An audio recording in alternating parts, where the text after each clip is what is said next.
आज कन्या पूजन के दौरान एक छोटी-सी बच्ची ने मुझसे एक सवाल किया कि दीदी आप बहुत सारे मतलब जो कन्या पूजन में है छोटी-छोटी बच्चियों को ही बुलाते हैं। तो जो बड़ी लड़कियां होती हैं, बड़े बच्चे होते हैं, उनको क्यों नहीं बुलाते हैं? तो सवाल तो बहुत अच्छा किया था उसने। तो मुझे लगा कि इस ये टॉपिक भी अच्छा है वीडियो बनाने के लिए, क्योंकि वो तो उस छोटी सी बच्ची के मन में एक सवाल था कि आखिर छोटे बच्चों को क्यों बुलाया जाता है, बड़े बच्चों को क्यों नहीं बुलाया जाता। लेकिन जो हमारे बड़े भाई बहन हैं और हमारे जो बड़े लोग हैं, उनमें भी कहीं न कहीं ये बात कुछ लोगों के मन में ऐसी बातें होती हैं कि यदि हर मनुष्य उस ईश्वर का ही अंश है, तो कन्या छोटी हो या बड़ी हो, कन्या तो कन्या है। पर छोटे बच्चों को क्यों बुलाया जाता है, बड़ी कन्याओं को क्यों नहीं बुलाया जाता? बहुत सारे लोग बड़ी कन्याओं को भी बुलाते हैं और उन्हें भी उसी प्रकार से देवी माँ की तरह पूजन अर्चना उनकी की जाती है और उनका आदर सत्कार किया जाता है। उनको भी कन्या के रूप में जो कन्या पूजन करते हैं वो किया जाता है। लेकिन एक्चुअल में जो पूजा का विधि विधान जो भी शास्त्रों में बोला जाता है, या अधिकतर जो एक प्रायोरिटी दी जाती है कन्या पूजन में बच्चों को खिलाने की, बुलाने की, वो होती है कि जो छोटी बच्चियाँ होती हैं उनको, उनके पीछे एक कारण है, जहाँ तक मुझे समझ में आया। मैं उस हिसाब से बता रही हूँ। कारण किसी भी चीज़ के पीछे ज़रूरी नहीं है कि एक ही कारण हो, अनेकों कारण हो सकते हैं और हो सकता है हमें उन अनेकों कारणों में से केवल एक आध ही पता हो। तो हमें जितनी नॉलेज है या जितनी समझ है, उसके हिसाब से हम ये नहीं कह सकते कि हम जितना बता रहे हैं बस उतना ही सही है, बाकी और जो चीज़ें हैं वो गलत हैं। तो मेरा कहने का मतलब ये नहीं है कि कन्याएँ खाली छोटी बच्ची ही पूजी जाती हैं, बल्कि जब हम सभी उसी ईश्वर का अंश हैं, तो हम सभी पूजन के योग्य हैं। लेकिन तभी जब एक छोटे से बच्चे के समान, जिस उम्र में बच्चा निर्मल भाव का होता है, निष्पाप मन का होता है, तो उसका मन बहुत मायने रखता है। तो जब उसका मन निर्मल है, निष्पाप है, निष्कलंक है ना? और किसी भी प्रकार के विषय विकारों से दूर है, तो ऐसा मन किसका हो सकता है? ऐसा मन तो निर्मल, निश्चल जो छोटे बच्चे होते हैं, चाहे लड़की हो, चाहे लड़का हो, उनका ही होता है। वो धीरे-धीरे जैसे बढ़ते जाते हैं, तो उनके मन में विषय विकार बढ़ते जाते हैं और जो दुनियादारी है, दुनियादारी को देखते, समझते, सीखते, वो अपने आसपास के जो भी वातावरण में रहते हुए आए हैं, उसके अनुसार ढल जाते हैं और उसी के अनुसार अपने अंदर दुर्गुणों का विकास करने लग जाते हैं। वो जानबूझकर ऐसा नहीं होता, वो स्वाभाविक रूप से, नेचुरल रूप से वैसा होता चला जाता है। तो इसीलिए उस बच्ची को मैंने जवाब यही दिया था जो मैं आपको इसमें समझा रही हूँ कि छोटे बच्चे जो होते हैं वो निष्पाप होते हैं, उनके मन में कोई छल कपट नहीं होता और वो किसी भी प्रकार की तन से, मन से या वाणी से किसी भी प्रकार से कोई गलत कार्य नहीं करते हैं। जैसे आजकल की क्या है ये एक आम बात हो गई है कि छोटे से छोटे बच्चे भी, उनके मुँह से आप गाली-गलौच सुन लोगे। जैसे जो माँ-बहन की ऐसे गाली देते हैं, ये इस प्रकार की गालियाँ सुन लोगे। क्यों? क्योंकि उनके घर में भी वो गाली देना एक आम बात हो गई है। तो जिस घर में बड़े, बूढ़े और आदमी, औरत, जवान सभी गाली देकर बात करते हों, उनको भी पता ना चलता हो कि वो गाली देते हैं। लेकिन उन्होंने उस मतलब उनकी ज़ुबान पे वो इस प्रकार से रट गई है, वो शब्द इस प्रकार से रट गए हैं कि जैसे हम नॉर्मल सा रोज़ खाना खाते हैं, बगैर खाना खाए हमें एनर्जी नहीं मिलती। इसी प्रकार से उनके जीवन में भी वो चीज़ें एक जुड़ गई हैं कि बगैर गाली दिए उनकी कोई बात पूरी ही नहीं होती। तो इस प्रकार से तो जो छोटे-छोटे बच्चे हैं, 1-1, 2-2 साल के, वो भी क्या सीखेंगे? वो भी यही सारी चीज़ें सीखते हैं। तो यही चीज़ मैंने उसको समझाने के तौर पे बोली कि आप भी मतलब कि छोटे बच्चों को इसीलिए पूजा जाता है क्योंकि वो निष्पाप होते हैं। उन कभी अपने मुँह से गाली नहीं निकालते, कभी किसी के लिए बुरा नहीं बोलते, कभी किसी के लिए बुरा नहीं करते, ना बुरा सोचते हैं। इसलिए छोटे बच्चों को बुलाया जाता है और बड़े जैसे जैसे वो बड़े होते जाते हैं, धीरे धीरे करके उनके अंदर भी दुर्गुण आते जाते हैं। तो इसलिए हम बड़ी कन्याओं को नहीं बुलाते हैं। ये तो हमने अपना पक्ष रख के उनको बता दिया। लेकिन आप भी इस बात पे गौर कीजिए ना कि क्या ये बात सही नहीं है?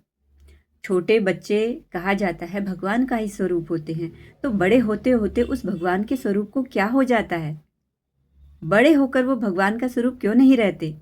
जब आपने हर धर्म में ये चीज़ देखने सुनने को मिलती है, और मेरे ख्याल से हर धर्म का व्यक्ति ये कहता है कि छोटे बच्चे तो भगवान का बाल स्वरूप होते हैं। क्या आप अपने धर्म में ऐसा सुनते हैं कभी? ऐसा सुना है कभी?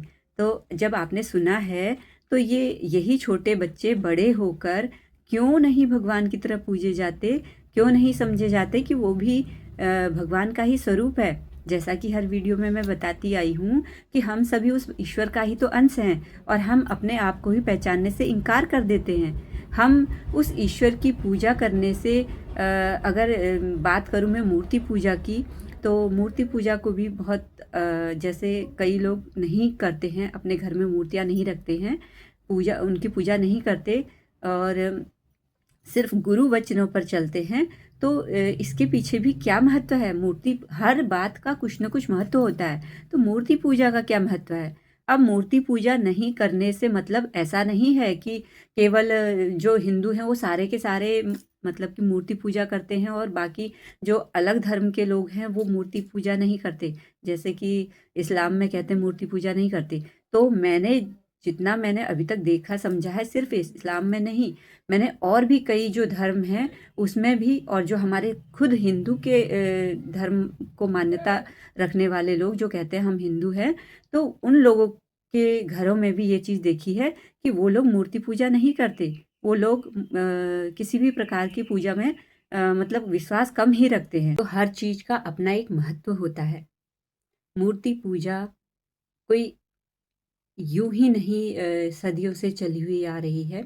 इसके पीछे भी एक गहरा राज है, और वो राज ये है कि जैसे मैंने पिछली वीडियो में बताया कि जो धर्म है वो सद्गुण, जो अधर्म है वो दुर्गुण, और जो ये सकल साकार ब्रह्मांड है जो कि दिख रहा है, ग्रह तारे नक्षत्र जो कुछ भी दिख रहा है, ये उस ईश्वर, परम ईश्वर का जो सकल साकार स्वरूप है, उसी का ही स्वरूप है, उसी का ही अंश है, उसी का ही एक हमारे सामने साकार रूप है, जैसा कि हमारा अपना शरीर है उसी प्रकार से।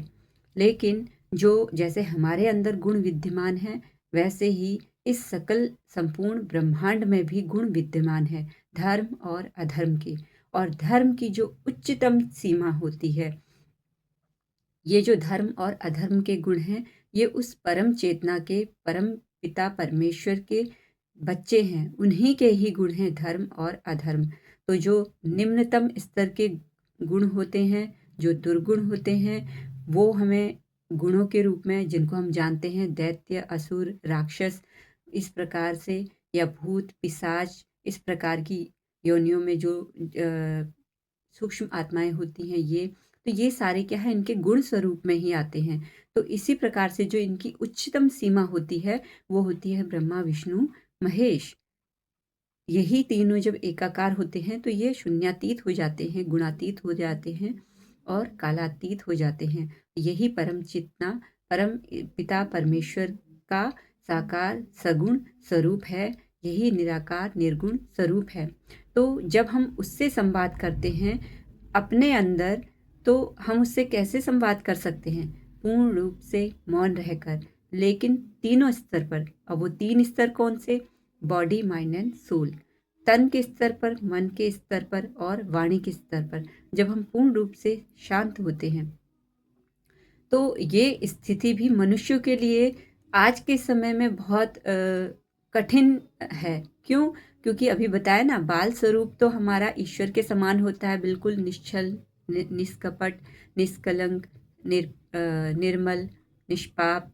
लेकिन जैसे जैसे मनुष्य बढ़ता जाता है, उसके अंदर पाप की जो ये कर्म है, ये दुर्गुण है, ये बढ़ते जाते हैं। तो इसी वजह से वो ईश्वर से दूर होता चले जाता है। उसके अंदर की जो चेतना है वो छिपती चली जाती है, उसके ऊपर कई प्रकार के विषय विकारों के ये पर्दे जम जाते हैं। जैसे धूल मिट्टी के कण एक के ऊपर एक जब हर रोज जमते जाते हैं तो एक मोटी परत बन जाती है और फिर एक समय ऐसा आता है कि हमें कुछ भी नज़र नहीं आता, आर पार कुछ भी नज़र नहीं आता।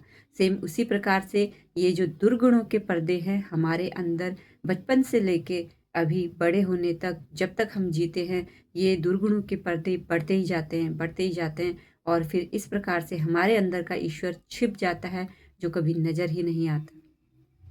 लेकिन इसी वजह से मूर्ति पूजा हुई।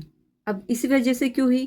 क्योंकि देखो, हर मनुष्य, हर जीव उस परमपिता परमेश्वर का अंश है, लेकिन हमारे अंदर बचपन में जो पवित्रता रहती है, निर्मलता रहती है, वो बड़े होकर नहीं रह पाती। तो हम अपने आप को पूज्य कैसे करें? और अगर हम अपने आप को नहीं पूजेंगे, इसका मतलब हम स्वयं को भी याद नहीं करेंगे और उस ईश्वर को भी याद नहीं करेंगे।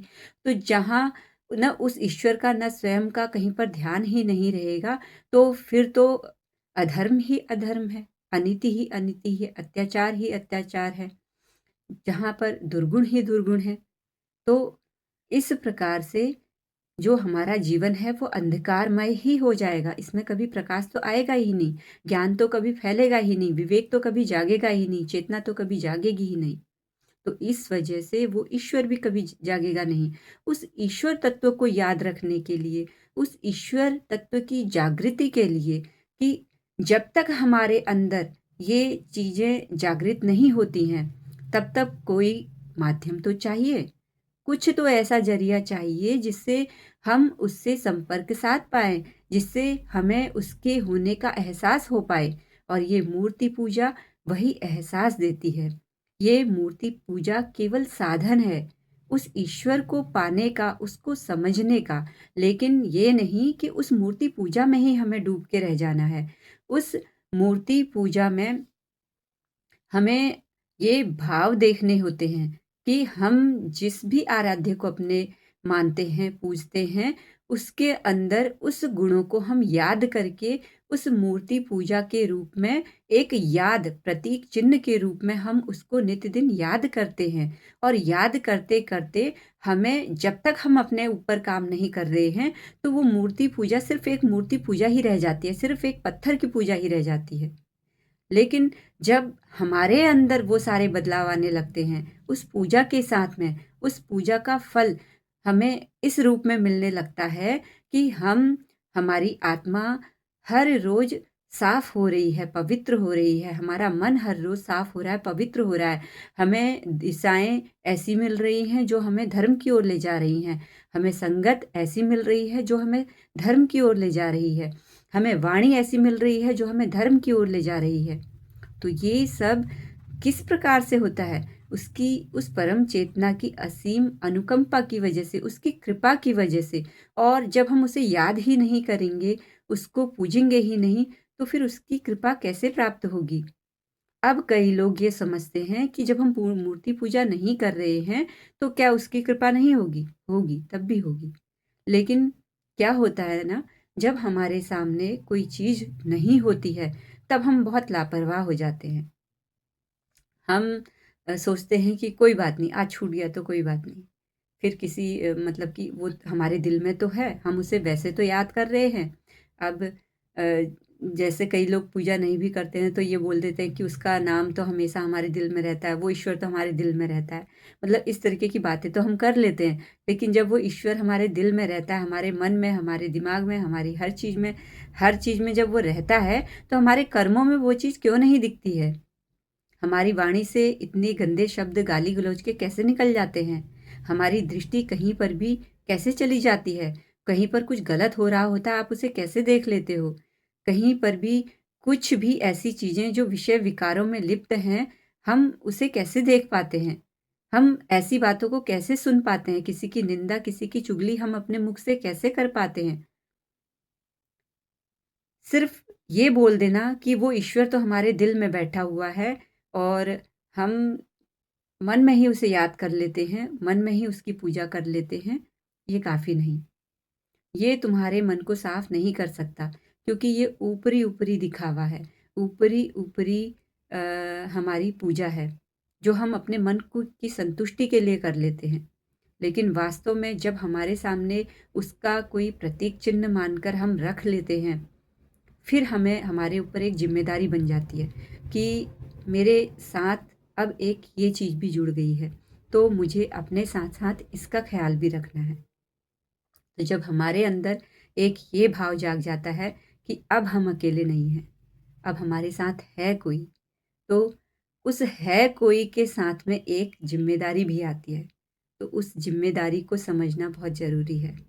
अगर हम उस ज़िम्मेदारी को नहीं समझेंगे, तो फिर वही बात हो जाएगी कि मूर्ति पूजा खाली मूर्ति मतलब पत्थर की पूजा रह जाएगी। उसमें आपका भाव तो जुड़ा ही नहीं, क्योंकि आपका भाव अगर उसमें जुड़ता, तो आपको अपनी ज़िम्मेदारियों का एहसास होता कि हमारी ज़िम्मेदारी क्या है। तो इसी प्रकार से जब एक मनुष्य अपनी ज़िम्मेदारियों को समझने लग जाता है, तो वो अपने हर एक कर्म को बहुत ध्यान से करने लग जाता है। वो मूर्ति पूजा सिर्फ़ मूर्ति पूजा नहीं रहती, उसके भाव उस मूर्ति से जुड़ जाते हैं। तो वो कहीं न कहीं उस मूर्ति में, उस पत्थर की मूर्ति में आपके भाव उस ईश्वर के रूप में प्राण फूँक देते हैं। प्राण फूँक देते हैं का मतलब उसमें आपकी जो चेतना है वो उसके साथ जुड़ जाती है। तो उस ईश्वर की चेतना भी उसी जगह स्थापित हो जाती है। देखिए वो ईश्वर हर जगह है, लेकिन आपके भाव में जैसे वो रहेगा, वो आपको ऐसे ही दिखेगा। आप उसे जैसे देखना चाहोगे वो आपको वैसे ही दिखेगा। आप कहोगे मैं निर्गुण रूप में उसे देखना चाहता हूँ या देखता हूँ या मानता हूँ, आपको वो वैसे ही मिलेगा। आप कहेंगे मैं उसे सगुण रूप में देखता हूँ, मानता हूँ, या जानता हूँ, तो वो आपको वैसे ही मिलेगा। आपके भाव जैसे होंगे, आप ईश्वर को वैसे ही पाएँगे। चाहे आप किसी भी धर्म से रिलेटेड हो, किसी भी ईश्वर को मानने वाले हो, अपने ईश्वर के प्रति आपके भाव जैसे हैं, आपको वैसा ही रिजल्ट मिलेगा। इसीलिए मूर्ति पूजा में जब तक आपके भाव नहीं जुड़े हैं और वो भी शुद्ध भाव, और अगर शुद्ध भाव जुड़े हैं, तो आपके कर्मों में बदलाव होना निश्चित है। आपके मन के कर्म में, आपके तन के कर्मों में और आपकी वाणी के कर्मों में। जब आपके मन, वाणी और तन इनके कर्मों में बदलाव आना शुरू हो जाता है, तो आप खुद महसूस करेंगे कि आपकी जो आत्मा की प्योरिटी है, आपकी आपकी आत्मा की जो शुद्धता है, वो दिन प्रतिदिन बढ़ती जा रही है। और इसमें भी आपको एक सुकून, एक शांति का एहसास होगा। आपको खुद समझ में आएगा अपनी गलतियाँ जहाँ हम देख ही नहीं पाते थे, अब हमें बहुत जल्दी नज़र आने लगती हैं। और हमें हर बात जो हम पहले देखकर नज़रअंदाज कर दिया करते थे, अब हमसे वो बातें नज़रअंदाज नहीं होती। अब हमें हर एक छोटी से छोटी चीज़ और बड़ी से बड़ी चीज़ बहुत अच्छे से समझ में आती है। हमें समझ में आता है कि गलत क्या है और अच्छा क्या है, बुरा क्या है, सही क्या है, न्याय क्या है, अन्याय क्या है, धर्म क्या है, अधर्म क्या है। जब हम ये सारी चीज़ें धीरे-धीरे समझने लगते हैं, तो ये समझ लीजिए कि जो आप वो मूर्ति पूजा कर रहे हैं, वो सफल हो रही है। तो मूर्ति पूजा सिर्फ़ मूर्ति पूजा नहीं है, वो ईश्वर की ही एक साधना है, वो एक साधन है उस ईश्वर को समझने का, जानने का और उस ईश्वर के माध्यम से स्वयं के अंदर बदलाव करने का और स्वयं के अंदर उस ईश्वर की भाँति, उस मूर्ति की भाँति अपने अंदर की चेतना को जागृत करने का ये माध्यम है। अब हम क्योंकि उस ईश्वर की जो ऊर्जा है, वो बहुत ही शुद्ध, बहुत पवित्र, बहुत निर्मल है, बहुत शांत है। वो जितनी शांत है, उतनी ही अ, हिंसक भी कह सकते हैं। लेकिन किनके लिए? पापियों के लिए।